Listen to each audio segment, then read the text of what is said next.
Cari amici, ben ritrovati nella nostra rubrica Albino Luciani, la forza della semplicità. Siamo a Roma, visiteremo oggi la Fondazione Vaticana Giovanni Paolo I che custodisce l'archivio personale di Giovanni Paolo I. Incontreremo Stefania Falasca, la vicepresidente di questa fondazione.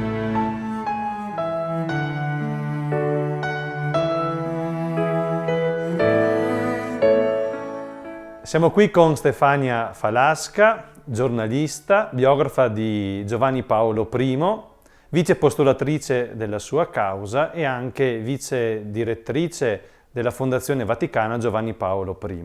Vogliamo chiedere cosa significa avere questa fondazione qui a Roma, in Vaticano, che significato ha per la storia e la vita di Giovanni Paolo I? Ma ha un'importanza, direi, in questo momento anche dirimente rispetto a un approccio sulla storia, la vita e il pensiero di Luciani. Questa fondazione è stata istituita da Papa Francesco il 17 febbraio del 2020, in piena pandemia, con rescritto, e assegnando la presidenza al segretario di Stato Pietro Parolin, che è appunto anche di origini venete. La fondazione ha come scopo la tutela del patrimonio delle carte di Luciani e l'approfondimento del suo pensiero e della sua figura, quindi di incrementare la ricerca, gli studi e di dare diffusione di quello che è il lascito lucianeo riguardo la sua visione ecclesiale, quindi teologica, partendo dal patrimonio appunto dei suoi scritti. Partiamo allora dall'attualità e ripercorriamo anche un po' la vita, la storia di Albino Luciani, Giovanni Paolo I. Che cosa accadrà il 4 settembre del 2022? Giungiamo finalmente a vedere Albino Luciani, Giovanni Paolo I agli onori degli altari.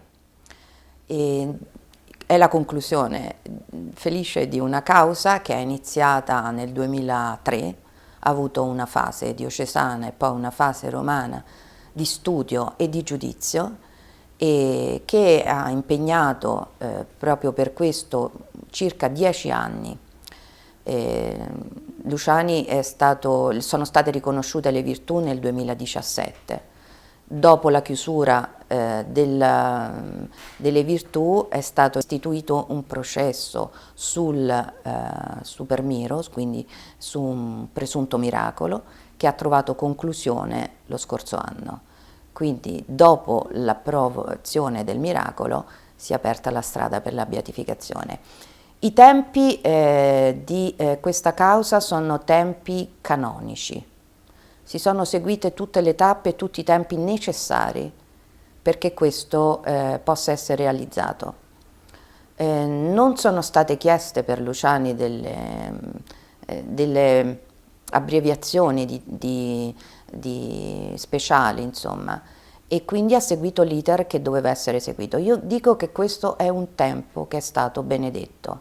Sono entrata alla causa nel 2007, collaborando appunto con il relatore alla quale era stata assegnata dopo che si era conclusa la fase diocesana. Sappiamo che nelle cause ci sono due tempi. I due tempi sono una fase diocesana dove viene raccolto tutta la documentazione inerente al candidato, sia con un tribunale che ne raccoglie le deposizioni, gli interrogatori, che con una commissione storica che ne raccoglie la documentazione, gli scritti. Ecco, questo viene poi portato a Roma, si dà la validità degli atti e si inizia un'altra fase, che è quella proprio di complessa, che è quella di valutare tutta questa documentazione, di colmare le lacune esistenti e dopodiché di studiare e dare fattiva redazione a quella che si chiama la posizio, che in sostanza, detto molto elementarmente, è il dossier che verrà poi presentato in sede di giudizio finale che dovrà essere votato dai cardinali, dai teologi e infine approvato dal Papa. quindi è un iter molto complesso e Luciani ha passato tutte queste fasi e queste tappe.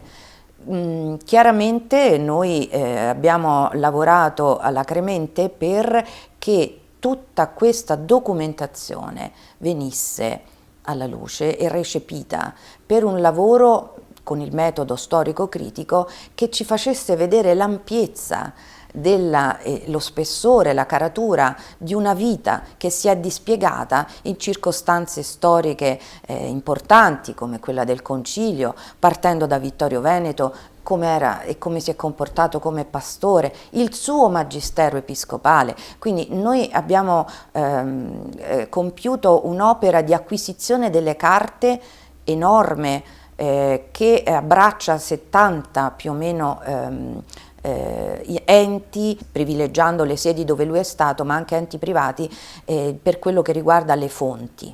Ecco, quindi è una ricerca omniplena, si dice appunto, perché riguarda tutto quello che può essere considerato per quello che riguarda la possibilità di parlare con dovizia di quello che è stata la vita e l'opera di Luciani. È un lavoro che grazie all'apertura della causa di canonizzazione si è potuto realizzare per Luciani. Noi sappiamo che rispetto ad altri pontefici Luciani non ha avuto grandi enti che si fossero occupati della sua memoria e quindi di una tutela della sua memoria e di una ricerca altrettanto sul suo pensiero e la sua opera. Quindi la causa è stato il motore di questo. E voi, si sa che per parlare davvero di Luciani occorrono le carte. Senza le carte non si può parlare davvero di Luciani. E la causa ha dato questa possibilità.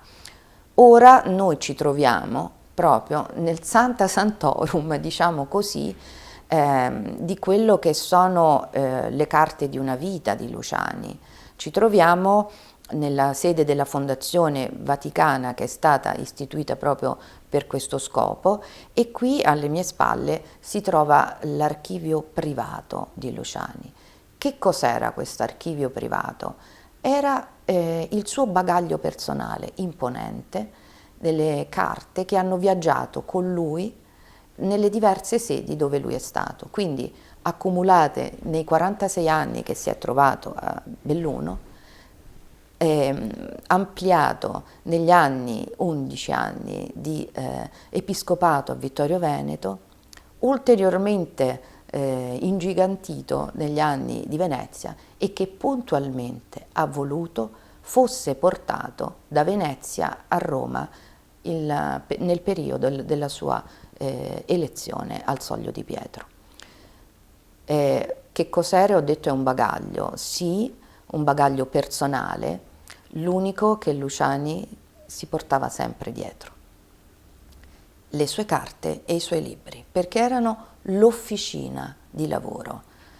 Questo è un archivio che va dagli anni 1929, la prima è datata questo, fino al 27 settembre 1978. Stiamo parlando anche quindi dell'agenda personale usata durante il pontificato e del block notice personale usato durante il pontificato. E perché voleva con sé queste carte? Perché tutto il suo magistero era un lavoro continuo da parte di Luciani che continuamente esigeva anche aggiornamento. Luciani ha passato la stagione episcopale nelle 4 sessioni del Concilio Vaticano II. Il suo magistero si forma in quel periodo e ne assume i caratteri connotativi proprio dal Concilio Vaticano II. Vittorio Veneto ha un'importanza in questo perché è stato il suo primo luogo in cui si è manifestato come pastore e alla luce proprio del Concilio. In un certo senso ha anticipato lo stesso il concilio nella sua diocesi natale, e attraverso un bagaglio di una cultura che lo vede andare molto al di là anche di quelle che sono le consuete, diciamo, formazioni ecclesiastiche. Luciani, da quello che abbiamo visto nelle carte, da quello che abbiamo potuto comprendere entrando nel suo percorso formativo, vediamo che è un enfant prodige, e questo alla lettera. Era dotato di una intelligenza particolare, proprio di natura, pertanto aveva iniziato a leggere e a scrivere autodidatta da piccolissimo, già leggeva autori, conosceva l'inglese, il francese e il tedesco in gioventù, leggeva il russo, quindi con una formazione teologica solida, perché questo è stato riconosciuto da Paolo VI stesso, ma al di là di certi confini che potevano essere appunto di una formazione ecclesiastica, aveva una preparazione a tutto tondo su quello che era la letteratura. Di questo ne aveva un bagaglio sedimentato nel corso del tempo, e anche di cui si nutriva per poter poi rendere i suoi discorsi, i suoi interventi, ma le sue stesse omelie infarcite di queste citazioni e riferimenti. E devo dire che analizzando anche tutto il periodo di Vittorio Veneto troviamo una capacità di scrittura che lo fa brillare rispetto anche a quello che era l'episcopato italiano del periodo. La solidità teologica la dà anche il fatto che dei suoi studi teologici lo dà anche il fatto che già giovanissimo Luciani fu scelto anzi come conditio sine qua non da parte del rettore, di averlo come vice rettore di un seminario alla età di 27 anni, che è cosa inusuale in un seminario post-tridentino. Di solito poi i vice rettori sono deputati alla disciplina, e avere così alta considerazione di un giovane brillante certamente, ma con delle qualità e delle doti fuori dal comune, perché appunto a quella responsabilità non si dà a quell'età. E questo fa capire che peraltro insegnò fino a quando è diventato vescovo di Vittorio Veneto, quindi dal 1937 al 1958 ha insegnato teologia dogmatica. E quindi qui tra le carte abbiamo tutte le lezioni anche che lui ha fatto, abbiamo le prime omelie, abbiamo anche corsi che lui ha tenuto di storia dell'arte, di autori. Bisogna considerare che questo misto di sacro e profano nel suo scrivere, nel suo parlare, nel suo argomentare, per poter essere così vicino e prossimo, secondo quelli che erano i canoni del Concilio Vaticano II, lui li aveva già da prima. Vi dico solo che quando era nel 1943 ai suoi studenti in seminario parlava di Willa Cather, che è un'autrice americana, di cui in Italia non si conosceva, anche perché non c'erano traduzioni del suo romanzo On the Rock, che lui raccontava ai suoi seminaristi nel 1943. Per dirvi quanto guardava oltre e lontano, in quell'oltre e lontano che certamente lo assimila a chi poi sarà il suo principale sostenitore per l'episcopato, e cioè Giovanni XXIII. Lui conobbe Giovanni XXIII nel 1956 e lo aveva già adocchiato. Quando lo incontra a Roma, in Vaticano, al momento dell'elezione, abbiamo qui il racconto scritto da Luciani, una delle pochissime pagine diaristiche che abbiamo tra tutta la sua documentazione, perché Luciani non era come come Giovanni XXIII, che aveva scritto diari dell'anima, eccetera. Ecco, le carte di Luciani non sono questo genere di carte afferenti alla sfera intima, diciamo.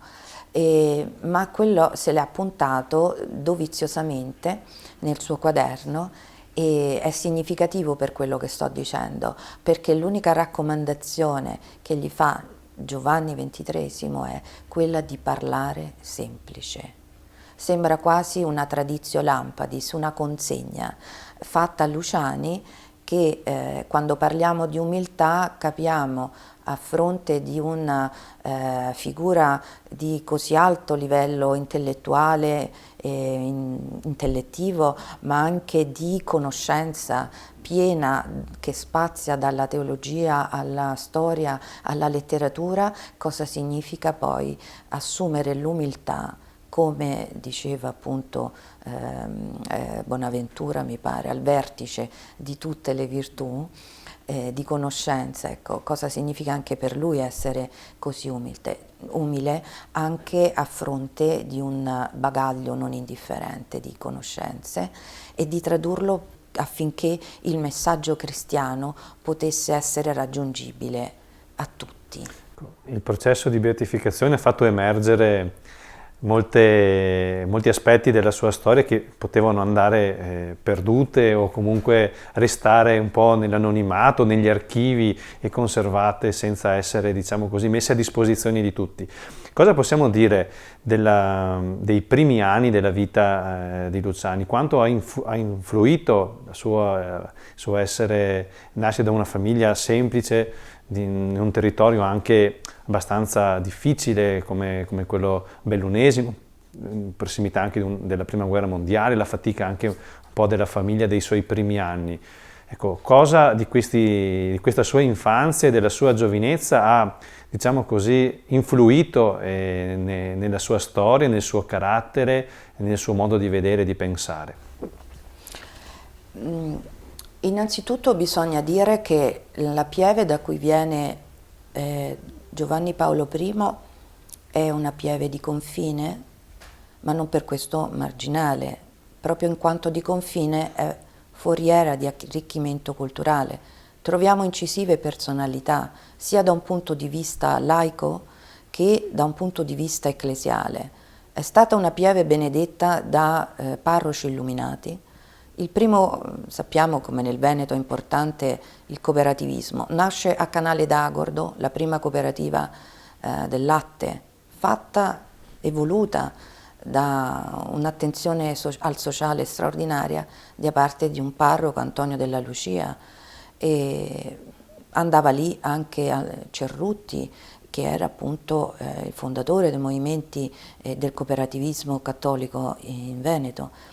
E lo stesso Filippo Carli, insomma, parroci che intendevano la loro missione all'interno di un tessuto sociale del quale non erano estranei, al quale non erano estranei.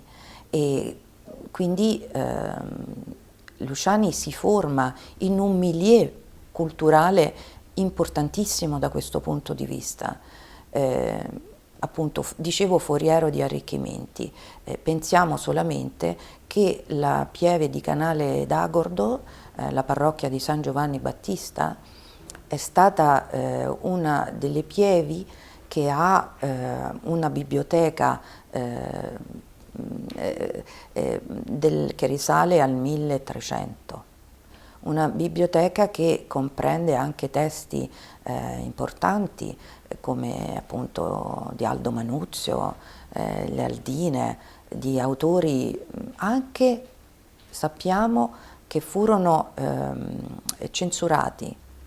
Quindi che vuol dire? Che anche i parroci che si sono susseguiti, i pievani che si erano nei secoli, erano di grande livello culturale perché venivano da Venezia. E di fatto è forse un caso unico al mondo che la parrocchia di Canale d'Agordo ha dato ben 3 padri conciliari.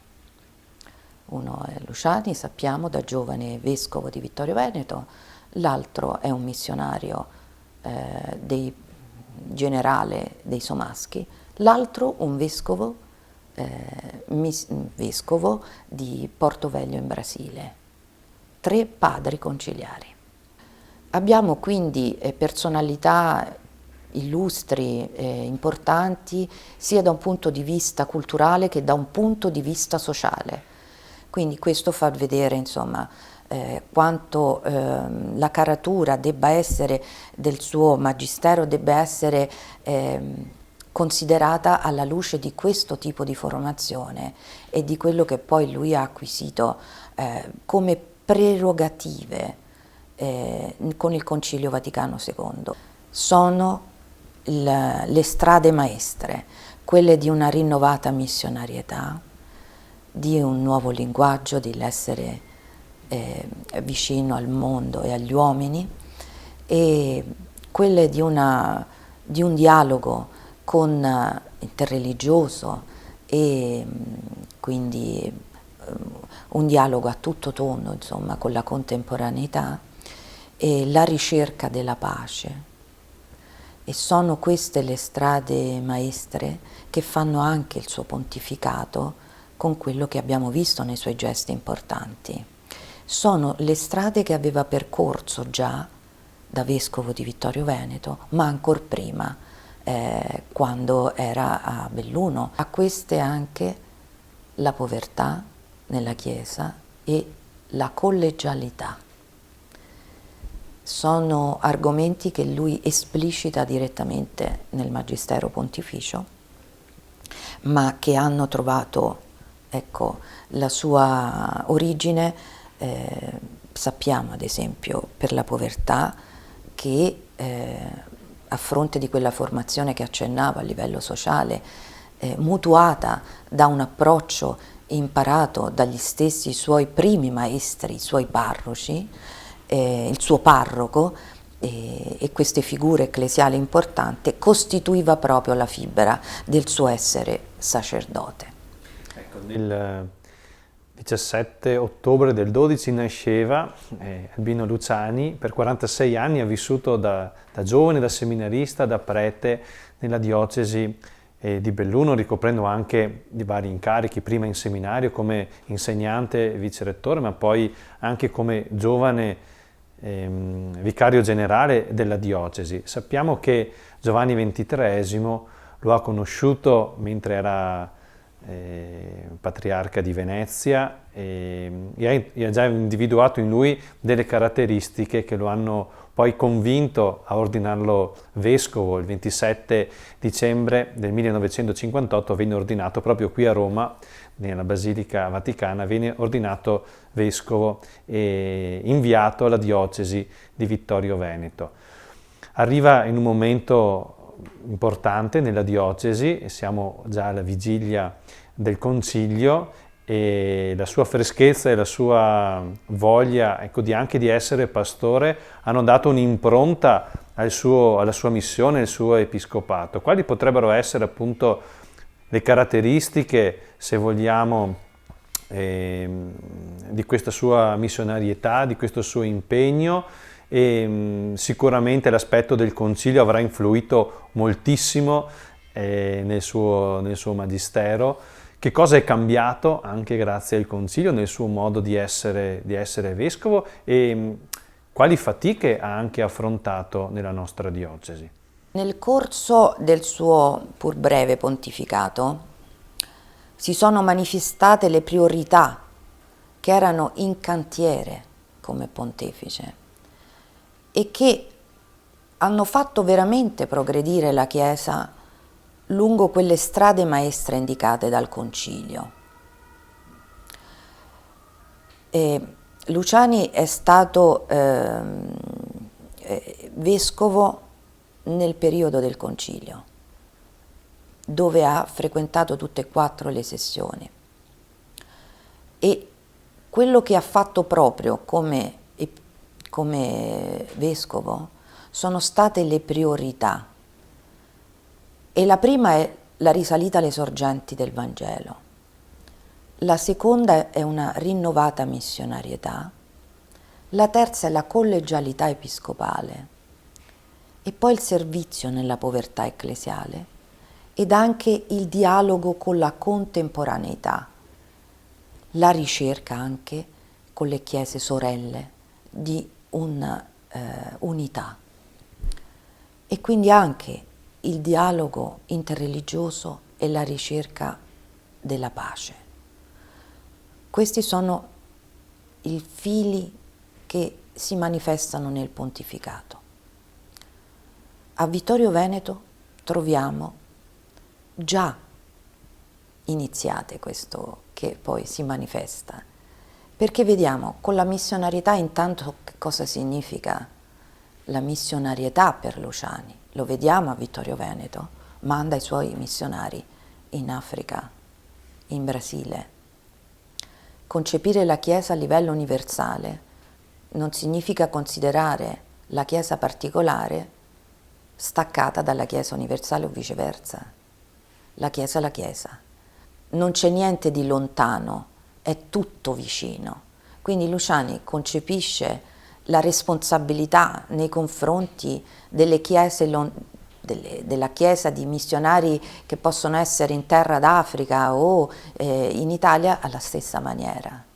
E quindi sensibilizza i fedeli a farsi partecipe del destino delle comunità che possono essere in paesi di sviluppo e di farsi partecipe delle esigenze dei fratelli. Guardate, io penso a guardare queste sue considerazioni di un'attualità estrema. È veramente una Fratelli Tutti nel pensiero di Luciani anche il guardare a queste realtà. Da che cosa scaturisce questo? Scaturisce da una formazione personale molto forte a livello sociale, ma anche su quello che è la dottrina sociale della Chiesa, una conoscenza precisa di quelli che sono i documenti conciliari. Primo fra tutti quello che è sulla natura della Chiesa, della Lumen Gentium, ma anche la Gaudium et Spes, e poi i documenti papali, primo fra tutti, l'Evangelii Nuntiandi e la Populorum Progressio, che sono attualmente di un'attualità incredibile. Luciani li fa propri e lo dice chiaramente. Quando mi spiego, al concilio io c'ero e ho firmato nel 62 il messaggio dei padri al mondo, ho firmato anche la Gaudium et Spes e lo dice nell'udienza generale del 20 di settembre a Roma. Quando Paolo VI l'ha fatta uscire, io mi sono commosso, mi sono entusiasmato, ho scritto e anche oggi davvero persuaso che non si farà mai abbastanza dalla gerarchia, dal magistero per insistere e per raccomandare il dialogo costruttivo sui problemi della libertà, della promozione dello sviluppo, del progresso sociale, della giustizia e della pace. Ora questo l'aveva fatto esattamente a Vittorio Veneto.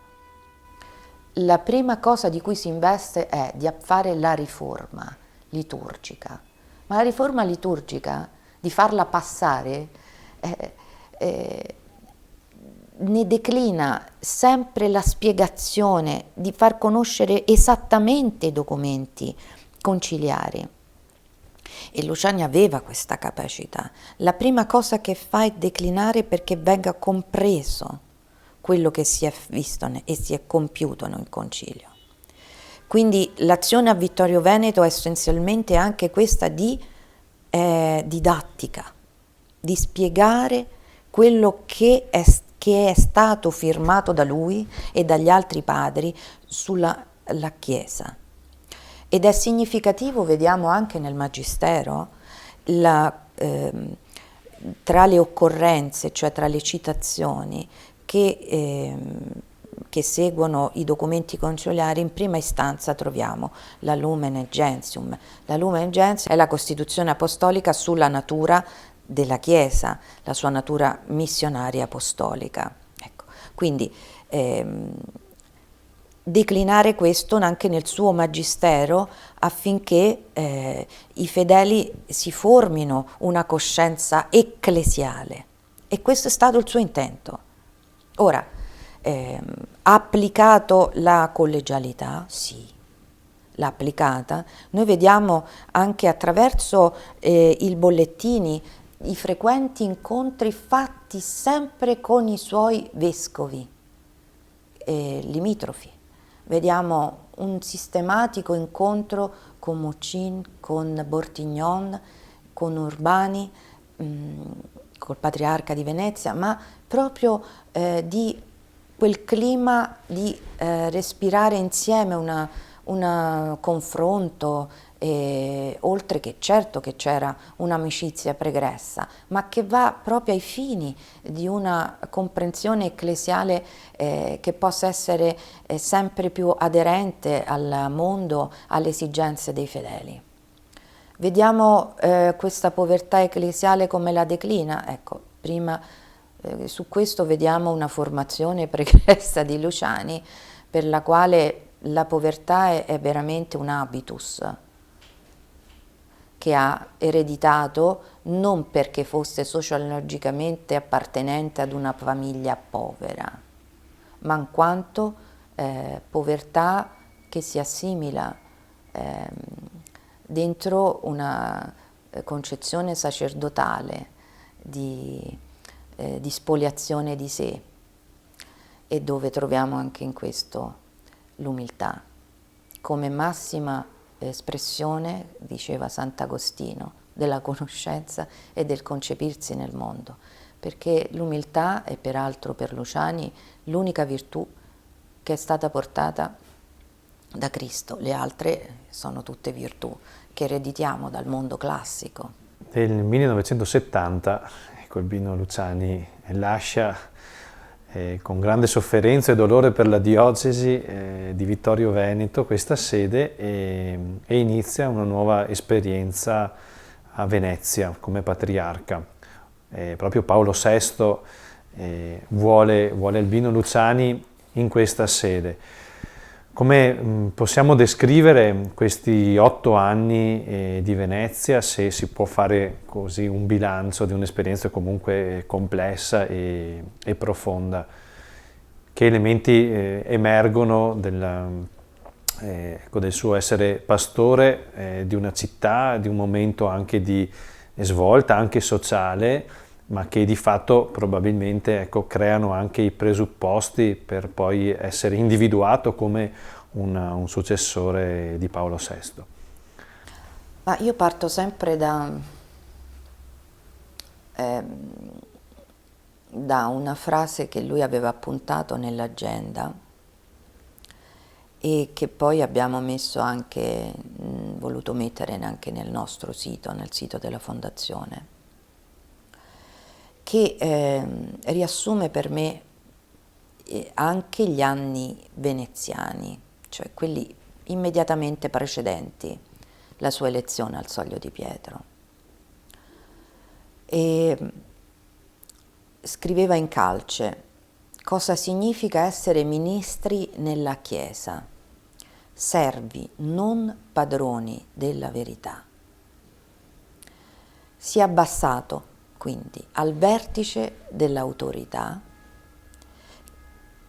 come servus servorum Dei. E questo è importantissimo, perché è come un discendere al vertice dell'autorità, non un salire.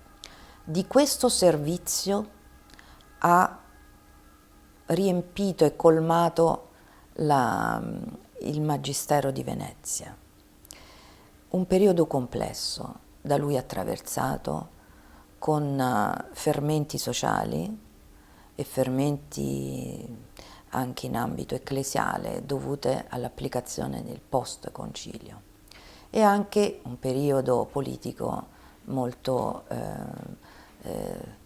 problematico. Ma Luciani è sempre andato in questa direzione, e quello che ha compiuto a Venezia è stato spesso giudicato secondo categorie che non sono ecclesiali, ma politiche.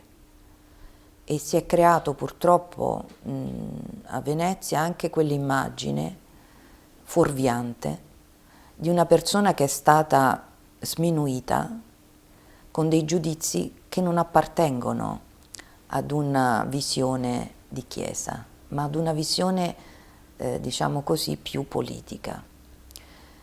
Già a quei tempi c'era la divisione destra e sinistra che non faceva giustizia di quello che era Luciani, perché ricordo un commento che disse su un'accusa di essere fascista, dice: non sono mai stato un fascista. Oppure su certe situazioni inerenti alla presa di posizione all'aborto o al divorzio. Come cardinale doveva essere fedele al Papa, vorrei vedere. Eppure è stato criticato anche di questo, di una sua fedeltà al Papa, come se un cardinale potesse non essere fedele al successore di Pietro. Cioè, qual è la visione della Chiesa in questi giudizi che sono sommari e che non rendono la caratura del personaggio, che poi abbiamo visto da Papa che cosa significa, che si è manifestata, diciamo, alla Chiesa universale e che ha determinato anche la scelta unanime del collegio cardinalizio. Allora, Luciani è stato eletto con una unanimità quasi d'acclamazione. Questo vuol dire che la conoscenza di Luciani era comunque nota, e era nota per incarnare quelle priorità che accennavo prima, perché in un conclave si definisce la figura, che in ogni caso si definisce la cornice di quello che si vuole, e Luciani incarnava esattamente le aspettative di un primo conclave, che era il primo conclave dopo il Concilio Vaticano II.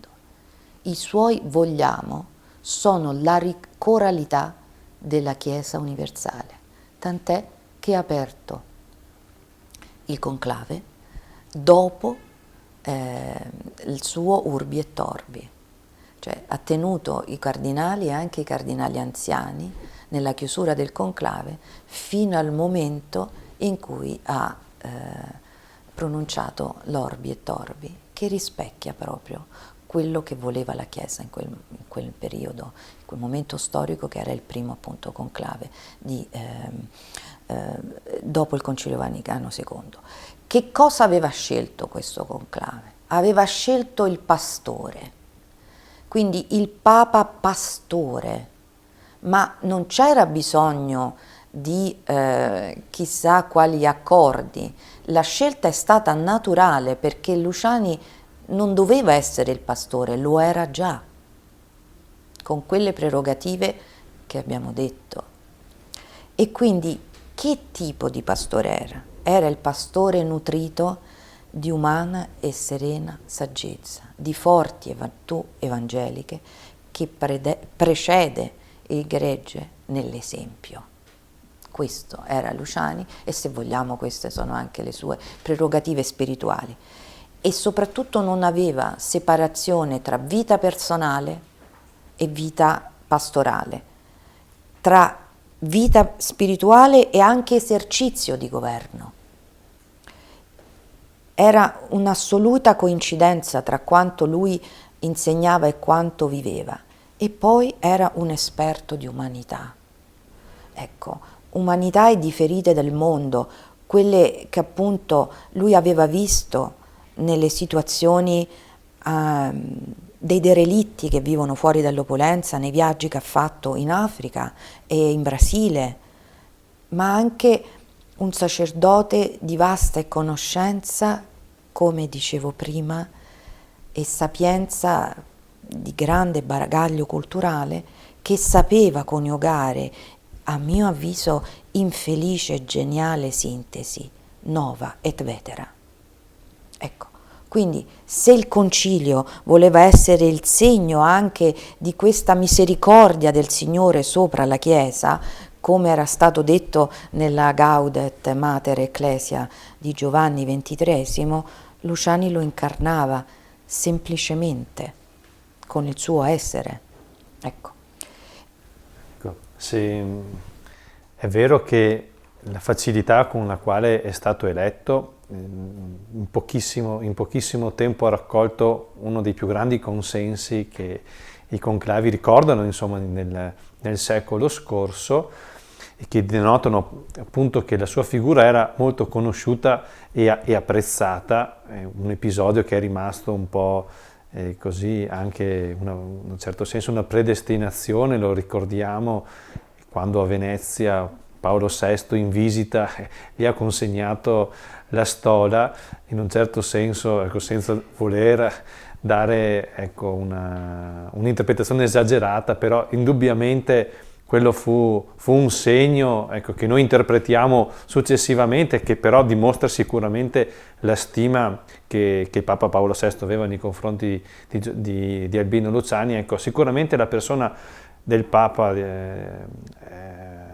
era conosciuta prima della sua elezione, almeno nel contesto dei vescovi. Vero è che i 33 giorni del suo pontificato lo hanno reso, diciamo così, anche famoso agli occhi di tutta la Chiesa, che è stata scossa, ecco, da questa scoperta di un pastore che, seppur nella brevità della sua elezione, ha dato un'impronta, ha dato un'immagine di novità, di scoperta, e anche in un certo senso anche un orientamento su quello che voleva essere il suo pontificato. In questi pochi giorni, in queste anche poche parole che è riuscito a pronunciare come Papa, cos'è che possiamo raccogliere? Quali sono, diciamo così, tratti significativi che pur nella brevità sono emersi, che segnano di fatto la sua figura e ce la consegnano alla storia? L'unanimità che abbiamo visto espressa da un conclave rapidissimo, il più rapido di tutto il Novecento dei conclavi, e rilevava anche che non era un papa programmato per un determinato progetto politico. Il conclave che elesse il Giovanni Paolo I è stato il primo dopo la conclusione del Concilio Vaticano II, e quell'elezione voleva significare esattamente la volontà di progredire in quegli orientamenti che Papa Luciani, che Luciani, Albino Luciani, incarnava semplicemente. I cardinali avevano mirato pertanto proprio così alla pastoralità e avevano scelto il pastore. Ecco, non ci fu particolari valutazioni o compromessi sul nome, è stata una scelta naturale. Willebrand esclamò subito dopo: è stato lo Spirito Santo. Sì, in quel momento storico la scelta di Luciani era stata proprio nel segno di un segno divino. Ecco, questa scelta naturale fa molto riflettere e soprattutto ci porta a considerare l'importanza di un apostolo del Concilio, quale è stato Albino Luciani Giovanni Paolo I. Un apostolo a tutto tondo, che si è fatto propter hominem, che ha saputo coniugare nova et vetera con genialità, ma anche risalendo a quello che è la missione della Chiesa, cioè l'annuncio del Vangelo, cioè diffondere il messaggio cristiano in un mondo che era cambiato. I mondi cambiano sempre, ma che doveva essere ascoltato. Ed è questo stato il concilio, no? Il ritornare, ressourcement si dice, perché potesse raggiungere tutti. E Luciani, ecco, in questi suoi 34 giorni di pontificato ha espresso esattamente questa modalità di annunciare, che è la prima missione della Chiesa, di evangelizzare, in questa forma che è quella della semplicità evangelica. Anche questa è una scelta teologica, perché se noi vediamo spiega tante volte come si deve parlare agli uomini, con quella lievità, con quella leggerezza. Del resto, diceva, Cristo stesso ha detto le più alte verità, conversando semplicemente con gli uomini a tavola, in una forma distesa. E conversare semplicemente con gli uomini è l'arte che appunto dei padri greci, ecco, che chiamavano appunto l'omelia arte di conversare semplicemente con gli uomini. Il 26 agosto, la sera del 26 agosto 1978, il Papa Luciani viene eletto al Soglio di Pietro. Pochi sono gli incontri pubblici che riesce ad avere, tutti ricordano le grandi catechesi del mercoledì, le udienze.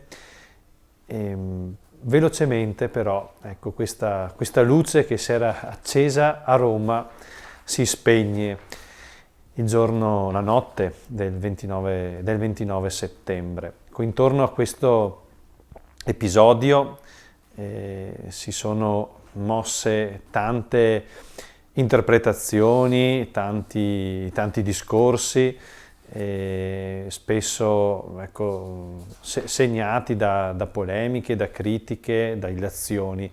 Lei ha anche curato un'edizione, un libro che raccoglie proprio la cronaca di questa morte.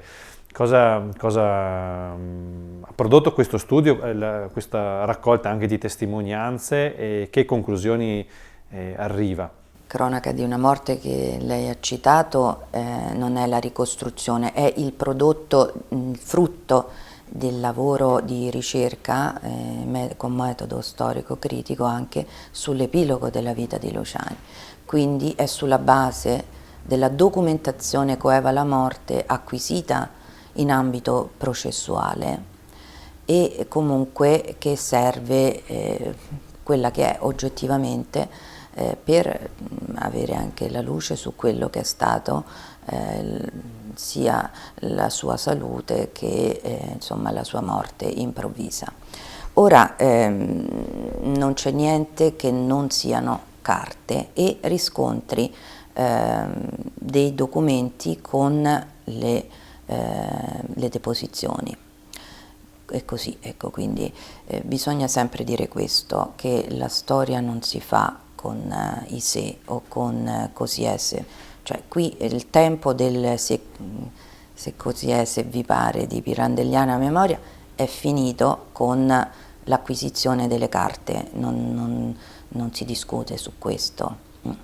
E non è che sono relazioni importanti, perché sono anche quelle dei medici che hanno eseguito l'autopsia. Bisogna sempre considerare alcune cose, che questa documentazione è stata possibile per un processo, perché i medici sono anche tenuti a seguire il segreto anche dopo la morte di un paziente, no? Ma appunto da qui si vede esattamente come andarono le cose effettivamente e come è morto per una morte improvvisa dovuta a un infarto del miocardio. Non ci sono dubbi su questo, anche se purtroppo devo dire che certa letteratura noir continua, io li chiamo gli irriducibili dell'indocumentabile, però si sa che queste cose hanno il loro sempre fascino, no? Perché pescare nel torbido, ecco, qui purtroppo mi dispiace, io non ho fatto questo per rispondere a chi che sia, non mi interessava, questo era solamente un percorso di studio, di acquisizioni delle fonti, delle carte, e per chiudere, appunto, fare l'epilogo di una vita. Pertanto è tutto materiale assolutamente incontrovertibile, cioè non parliamo di illazioni, di fantasie. Su questo devo dire che proprio dei giornalisti hanno fatto le loro ricchezze, e quindi beati loro, però non so che dire, e così andarono i fatti. Siamo ormai giunti al termine del nostro percorso, del nostro racconto sulla figura di Albino Luciani, Giovanni Paolo I. Con Stefania Falasca vogliamo chiedere, ecco, se c'è un ricordo personale che la lega alla figura di Giovanni Paolo I, come mai si è appassionata alla sua figura e si è data da fare anche per tutto questo grande lavoro di ricostruzione, di ricerca e di ricomposizione anche delle fonti che poi è fluito non solo in pubblicazioni ma anche nel processo di canonizzazione. Io ho iniziato ad occuparmene nel mensile dove lavoravo e poi ho raccolto le testimonianze della sorella di Luciani e poi perché fui chiamata anche perché feci il dottorato di ricerca all'università sugli scritti, in particolare sul Sermo Humilis di Luciani in Illustrissimi, il caso Illustrissimi. Lo feci in ambito della cattedra di letteratura italiana a Tor Vergata, dove mi sono laureata. E ricordo il professore quando gli portai questa ipotesi mi disse: mi devi convincere. Le dissi: guardi che anche ci sono le basi perché lui sia un critico, cioè non è una cosa peregrina leggendolo. Si convinse e feci questo studio. E Luciani non se ne occupava nessuno e questo mi fa impressione, appunto. Altri papi hanno avuto grandi enti, sostegno, ecco. Quindi fui chiamata proprio perché credo non ci fossero moltissimi, ecco, che si occupassero di Luciani. Poi sono diventata postulatore delle cause nel 2004, quindi fui chiamata dallo stesso vescovo, io ricordo Savio, fu lui alla fine dell'inchiesta diocesana di chiedermi se potevo occuparmi nella fase romana di Luciani. Ricordo ancora questo incontro con Savio all'Episcopio di Belluno, sulle finestre che danno sul Piave, e mi disse che aveva letto questa raccolta di testimonianza della sorella e che mi vedeva, insomma, per continuare questo lavoro. E le dissi di sì, chiaramente. Ma poi, insomma, il mio è stato un lavoro storico, scientifico, ecco, quindi attenuto a quelle che sono le regole di riservatezza, ecco, del caso, insomma. Quindi ho lavorato alle carte, all'acquisizione delle carte a Venezia, e tutto quello che era poi anche per la posizio, di redigere la posizio, una posizio che è stata valutata molto positivamente. Abbiamo 5 volumi e quindi questo dossier è molto corposo e molto dettagliato su tutto quello che sono gli aspetti inerenti alla vita e all'opera di Luciani, compreso anche l'elenco di tutti gli scritti. E abbiamo fatto anche un lavoro di acquisizione, di attribuzione degli scritti non firmati di Luciani, cioè degli articoli non firmati.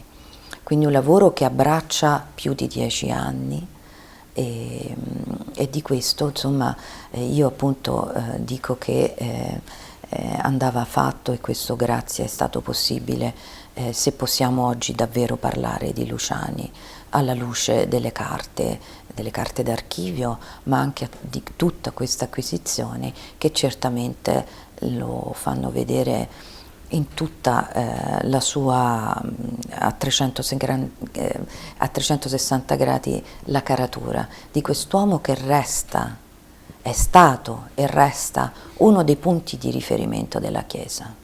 Il 4 settembre del 2022 Papa Francesco, lo ricordiamo, beatificherà Albino Luciani, Giovanni Paolo I.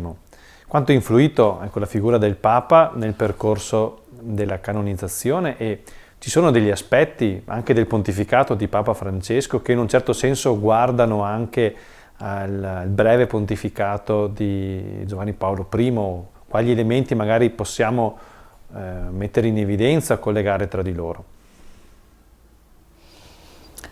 Si è parlato di affinità elettive, direi, tra Giovanni Paolo I e Francesco, ma andando a vedere bene, queste affinità elettive sono nel solco del concilio, sono entrambi apostoli del concilio, l'uno come figlio, l'altro come erede, e sono su quelle priorità che dicevo, la manifestazione delle affinità, e per questo si trovano molto vicino.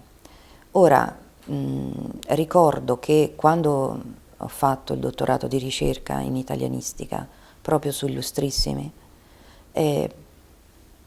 conoscevo allora il cardinale Bergoglio, allora arcivescovo di Buenos Aires, e inviai a lui alcune lettere di Illustrissimi che lui non aveva letto, e gli inviai anche alcuni fogli di testimonianze per avere un suo parere per un profilo spirituale di Luciani. E io ricordo che apprezzava molto la questione del linguaggio. Avendo riconosciuto, mi disse, questa originarietà di riferimento in Sant'Agostino. Ecco, e quindi questo lo interessò molto. E appunto fa vedere anche come nella Chiesa c'è una continuità, cioè anche i pontefici vanno avanti in questo senso. E oggi diciamo che l'applicazione del concilio da parte di Francesco la vediamo in quelle priorità. Il primo che ne ha incarnato la forma è stato Luciani, e in questo troviamo delle affinità, sia per quello che riguarda il linguaggio.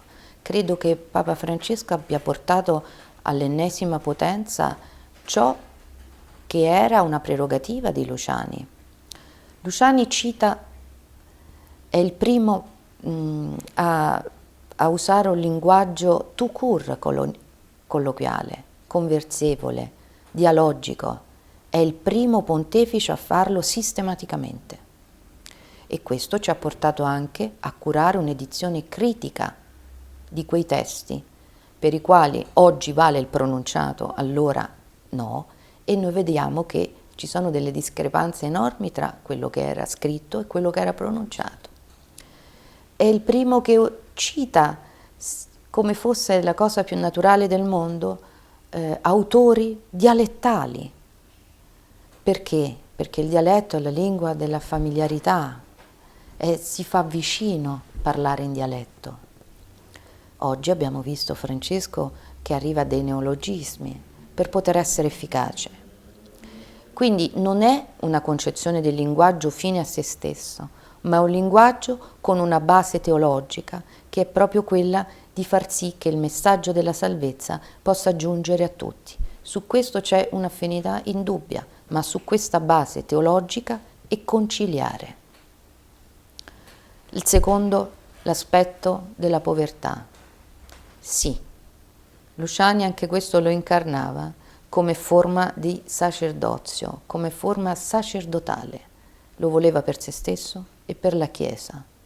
Non per questo vuol dire, ha scritto pagine sulla povertà della Chiesa, la Chiesa povera per i poveri, ma era esattamente mettere in pratica un altro documento post-conciliare. E altro è che quando si parla di Chiesa, diceva sempre Luciani, bisogna entrare nella visione della Chiesa, altrimenti non si fa, non si capisce. E questa era una preoccupazione anche di Paolo VI, che parlava, se no quello che diciamo sono geroglifici. No, bisogna entrare nella dimensione per poter capire anche quando si dice pace, quando si dice povertà, non sono categorie politiche. A me sembra che dopo essere passati 40 anni in più siamo ancora a cercare di capire, ecco, cioè, ad applicare dei contenuti che non sono propri e dei quali ci aveva già messo in guardia lo stesso Luciani. Altre affinità sono quelle che riguardano la collegialità. L'unico intervento che ha fatto Luciani in Concilio Vaticano II, scritto, è stato sulla collegialità. Erano le premesse per la sinodalità. Ecco, quindi oggi è stato portato avanti questo aspetto. Io seguo la Chiesa, mi ha detto in un'intervista Papa Francesco, proprio sulla ricerca dell'unità. Io seguo la Chiesa. Luciani ha seguito la Chiesa, quello che era appena uscito dal Concilio, risalendo alle fonti, ecco, e alla sua formazione.